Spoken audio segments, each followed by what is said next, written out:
Back to scene 3. Um, Please make sure you watch the video that I've posted of the porter scene before you actually read through this scene, because on paper, the porter is not quite as entertaining. And seeing what the porter does on stage is definitely way, way better for us. So notice question 7. Will Macbeth and Lady Macbeth get away with murder? You've got 4 options here. Yes, no, Macbeth will, but Lady Macbeth will not. Or Lady Macbeth will, but Macbeth will not. Now, the porter scene is a really important scene. The porter is the clown character. And even in a tragedy during this time period, Shakespearean or Elizabethan, even during tragedies, you still would have a character who was there for comedic relief, especially after what is the biggest moment in the play. It's the inciting incident. Duncan is murdered, and now everything that happens after that is a direct result of that murder. The porter is there for 2 reasons. One, to break the tension post, Lady Macbeth, Macbeth covered in blood, having murdered Duncan, freaking out. He's there to add a little humor to the scene. But also, in a stage production, you need to give your actors time to clean up and get changed. I mean, this is a real time production we're talking about. And if you've just had 2 actors covered in, well, hopefully stage blood and not real human blood, but you have actors covered in blood, they need time to actually clean themselves up. So in the play, Shakespeare writes this moment, and it has been said that perhaps later on in life Shakespeare played the porter, which I just love that idea. But the porter is there to kill time, essentially. Now remember, they've just had a very raucous party. Everyone is drunk, including the porter. And the porter's job, porter coming from the word port, like an opening, the porter's job is literally to open the door for people and let them in. Think back to the end of scene 2, though, where there's all of this knocking going on that goes on and on and on and on. Clearly, the porter is not very good at his job because people are knocking and he's not opening the door. But what the porter is going to do in this moment is he's going to imagine that he is now the porter of hell, that he is opening the door for people who are showing up to hell instead. Then he will talk about what happens when people drink too much, because he himself is very, very drunk. And then he'll finally open the door because, that is his actual job at times. Ugh, here's a knocking indeed. Ugh. If a man were porter of Hellgate, he should have old turning the key. Knock, knock, knock. Who's there in the name of Beelzebub? Here's a farmer that hanged himself on the expectation of plenty. Come in time. Have napkins enough about you. Here you'll sweat for it. Knock, knock. Who's there in the other devil's name? Faith, here's an equivocator that could swear in both the scales against either scale, who committed treason enough for God's sake, yet could not equivocate to heaven. Oh, come in, equivocator. Oh. Knock, knock, knock. Who's there? Faith, here's an English tailor come hither for stealing out of a French hose. Come in, tailor. Here you may roast your goose. Knock, knock, never quiet. What are you? Oh, but this place is too cold for hell. I'll devil porter it no further. I had thought to have let in some of all professions that go the primrose way to the everlasting bonfire. Anon! Anon! Finally opens the door. I pray you, remember the porter. Was it so late, friend, ere you went to bed that you do lie so late? Faith, sir, we were caroused until the second cock. Oh. And drink, sir, is a great provoker of 3 things. What 3 things does drink especially provoke? Marry, sir, nose painting, sleep, and urine. Lechery, sir, it provokes and unprovokes. It provokes the desire, but it takes away the performance. Therefore, much drink may be said to be an equivocator with lechery. It makes him, and it mars him. It sets him on, and it takes him off. It persuades him and disheartens him. Makes him stand to, and not stand to. in conclusion, equivocates him in a sleep and, giving him the lie, leaves him. Now, hopefully you watched the clip of the porter in the Globe Theater production, and this whole chunk makes a little more sense. It's kind of hard to get the point across when all you're doing is listening and you don't get to see it. But he says there are three things that alcohol provokes: nose painting, meaning it makes your nose turn red, your face turn red; sleep, makes you tired; and urine, makes you have to go to the bathroom. Then he talks about lechery, which, if you think back to the wife of Bath, he says alcohol provokes and unprovokes lechery. And then he explains it, which I'll just let you watch that video and deal with it. Um, but this is Shakespeare's little comedic moment. And notice we've got one more tiny little chunk here where Macbeth will then enter and the porter will exit, and we will get into the real meat of the scene. I believe drink gave thee the lie last night. That it did, sir, in the very throat on me. But I requited him for his lie, and I think, being too strong for him, though he took up my legs sometime, yet I made a shift to cast him. Is thy master stirring? Our knocking has awaked him. Here he comes. Good morrow, noble sir. Good morrow, both. Is the king stirring, worthy Thane? Not yet. He did command me to call timely on him. I have almost slipped the hour. I'll bring you to him. I know this is a joyful trouble to you, but yet 'tis one. The labor we delight in physics pain. This is the door. I'll make so bold to call, for 'tis my limited service. So Macduff is there because King Duncan has asked him to arrive early because they have places to be during the day. You can hear the birds chirping, which tells us that it's at some point in the morning. Probably still relatively early, but Macduff is there and he goes to wake the king. Now remember, Macbeth is going to play dumb. He has, oh, you guys just woke me up with all your knocking. I definitely wasn't awake and murdering Duncan. No, he hasn't woken up yet. He must still be sleeping. Totally normal. Nothing crazy going on here.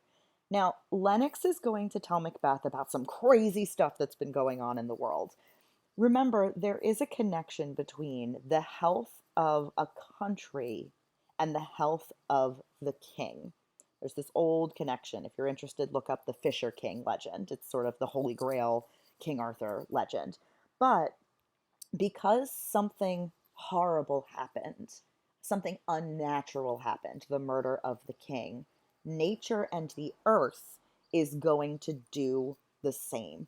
Weird stuff is going to happen, things that don't make sense. Goes the king hence today? He does.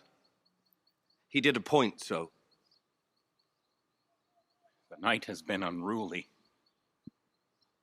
Where we lay, our chimneys were blown down.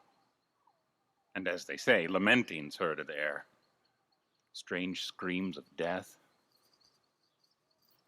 And prophesying, with accents terrible, of dire combustion and confused events new hatched to the woeful time. The obscure bird clamored the livelong night. Some say the earth was feverous and did shake. 'Twas a rough night. My young remembrance cannot parallel a fellow to it. I just love that line. So Lennox is telling him about what has happened. It was so windy, chimneys were blown over, you could hear screaming. He's like, oh, it must have been animals, but perhaps there's some supernatural elements happening here. There was an earthquake. Literally, there was an earthquake because Macbeth murdered Duncan. And Macbeth just says back to him, yeah, it was a rough night, which is funny because dramatic irony, we know more than Lennox does. It was a rough night for many, many reasons. So you want to consider Macbeth's side of the conversation compared to Lennox. Is he answering in short sentences because he's nervous about the discovery? Is he talking continuously because he wants to delay the discovery of the body? Or is he changing the subject so Lennox won't be able to think? Which one do you think is happening here? Now, Macduff is about to enter. And in this play, people are really bad at giving information. So Pay attention to how Macduff relays the information that Duncan is murdered. Instead of just saying, oh, horror, horror, horror, the king is dead, he says a lot of other things that are not super helpful in this situation. Oh, horror! Horror! Horror! Tongue nor heart cannot conceive nor name thee. What's the matter? What's the matter? Confusion now hath made his masterpiece. Most sacrilegious murder hath broke ope the Lord's anointed temple and stole thence the life of the building. What did you say? The life? Mean you his majesty? Approach the chamber and destroy your sight with a new Gorgon. Do not bid me speak. See, and then speak yourselves. Awake! Awake! Ring the alarm bell! Murder and treason! Beckwell and Donalbain, Malcolm, awake! Shake off this downy sleep, death's counterfeit, and look on death itself. Up, up, and see the great doom's image. Malcolm! Banquo! As from your graves rise up and walk like sprites to countenance this horror. Ring the bell! What's the business that such a hideous trumpet calls to parley the sleepers of the house? Speak! Speak! Oh, gentle lady, 'tis not for you to hear what I can speak. The repetition in a woman's ear would murder as it fell. I love this section so much. So Lady Macbeth shows up. She says, what's going on? And Macduff is like, oh, honey, you are such a woman. I can't tell you what happened. It's just so violent. It's so brutal. It would murder you to hear what had happened, which is dramatic irony. She planned the murder. We know that. And he's like, I can't tell you. It'll be too much for you, Lady Macbeth. Oh, Macduff, he knows nothing. Now, Banquo will enter. Well, I'll just keep playing it and then I'll point out things that are funny to me. I mean, it's not funny. Everybody's dead, but it's funny. Oh, Banquo, Banquo, a royal master's murdered. Also, I find it hilarious that he says, I can't tell you what happened, Lady Macbeth. And then a line later in front of her, he says what happened. Like, sir, it's one or the other. Whoa, alas! What, in our house? I also love that. In my house? Couldn't be. Too cruel anywhere. Dear Duff, I prithee, contradict thyself and say it is not so. Had I but died an hour before this chance, I had lived a blessed time. For from this instant there's nothing serious in mortality. All is but toys. Renown and grace is dead. The wine of life is drawn, and the mere lees is left this vault to brag of. What is amiss?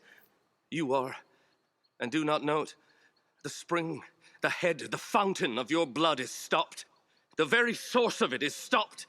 Now, notice when Macbeth enters, he says, had I but died an hour before this chance, I had lived a blessed time. To those who don't know what his part is in the death of Duncan, that sounds like him saying, oh my gosh, I wish that I had died before finding this information out because then I was happy and now I am not.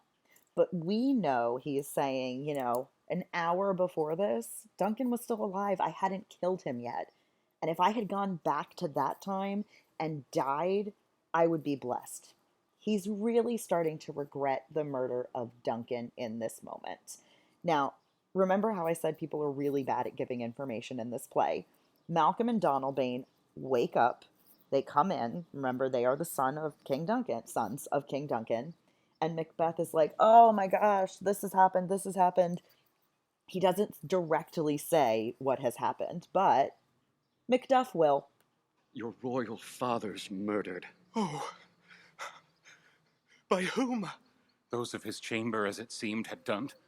Their hands and faces were all badged with blood, so were their daggers, which unwiped we found upon their pillows. They stared and were distracted. No man's life was to be trusted with them. Oh, yet I do repent me of my fury that I did kill them. So, Lennox says, here's what we saw. It was his guards. They did it. They were covered in blood. Their daggers were covered in blood. They didn't even bother cleaning them off. They just laid them next to them. They were distracted. They weren't really focused. I cannot believe that we trusted them with Duncan's life. So there's the plan. It looks like the guards did it. Lady Macbeth clearly was able to cover them with blood, lay the daggers where they need to go, and her drugging them works out. They still don't seem like they're functioned. Then we find out that Macbeth has done something that wasn't part of the plan. He says, "Oh, I was so angry that I killed them." So he killed Duncan, and now he's killed the two guards. And he's claiming it's because he's so angry that they killed King Duncan. But really, what has he just done? He's destroyed the rest of any evidence that could point to them as the actual murderers. But he doesn't love that he's done it. And if you see here, he's going to go into this whole spiel. And in the middle of it, Lady Macbeth is going to start to realize, like, uh-oh, he's talking too much. He might talk so much that he actually confesses to the crime. We can't do that. And Lady Macbeth, when she says, "Help me, hence ho," she faints.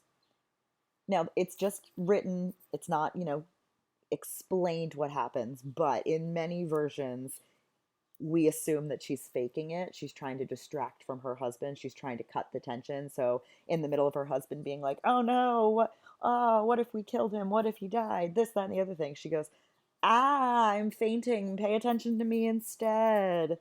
Because she's trying to protect her husband and herself. Wherefore did you so? Who can be wise, amazed, temperate and furious, loyal and neutral in a moment? No man.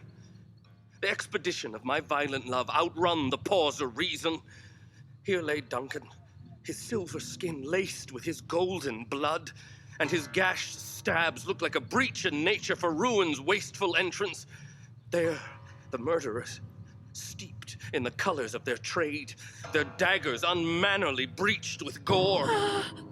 Who could refrain that had a heart to love, and in that heart courage to make his love known? Help me, Hans. Oh. Look to the lady. Why do we hold our tongues that most may claim this argument for ours? What should be spoken here, where our fate, hid in an auger hole, may rush and seize us? Let's away. Our tears are not yet brewed, nor our strong sorrow upon the foot of motion. Look to the lady. And when we have our naked frailties hid that suffer in exposure, let us meet and question this most bloody piece of work to know it further. Fears and scruples shake us. In the great hand of God I stand, and thence against the undivulged pretense I fight of treasonous malice. And so do I. So all. Let's briefly put on manly readiness and meet in the hall together. Well contented. What will you do? Let's not consort with them. To show an unfelt sorrow is an office which the false man does easy. I'll to England. To Ireland I. Our separated fortune shall keep us both the safer. Where we are, there's daggers in men's smiles. The near in blood, the nearer bloody. This murderous shaft that shot hath not yet lighted, and our safest way is to avoid the aim. Therefore to horse, and let us not be dainty of leave-taking, but shift away. There's warrant in that theft which steals itself when there's no mercy left. So at the end of the scene, well, that's not a right note. My bad, I'll fix that. At the end of the scene, Malcolm and Donalbain stay behind to talk to each other. And what they discuss is that they don't believe the story that's being told. Something seems off, and they now are afraid for their own lives. If somebody is willing to murder their father, what's to say that they won't be next? So their plan is that Malcolm is going to go to England and Donalbain is going to go to Ireland. He says if we separate and we go to two different places, we're safer that way, because if one of us is found and killed, at least the other one is still alive. So they decide that they are going to leave. Again, Malcolm goes to England, Donalbain goes to Ireland. But if your father's just been murdered and then you flee, how might that look to people? Will it look good or will it look bad? Now, your last question for this scene is to predict what you think will happen next. What will Macbeth's next step be if he wants to be king, and how will Lady Macbeth assist? And if you need some help in formulating your answer, what is his goal? What have they accomplished so far? What do you think they're going to do next? And what might be in their way? Now, remember, and a lot of you are not answering these prediction questions thoroughly enough to get an advanced on it. Not only do you make the prediction, but you have to explain why you made that prediction. Give me examples from the text. It doesn't have to be quotes. You can just paraphrase it, you can summarize it, you can put it in your own words, but make sure you explain why you've come up with this prediction. You can also think back to our tragic hero and the tragedy article that we did before we really got into the play, where we look at the structure of a tragedy. You might be able to make some predictions based on the formula for putting together a tragedy in this way.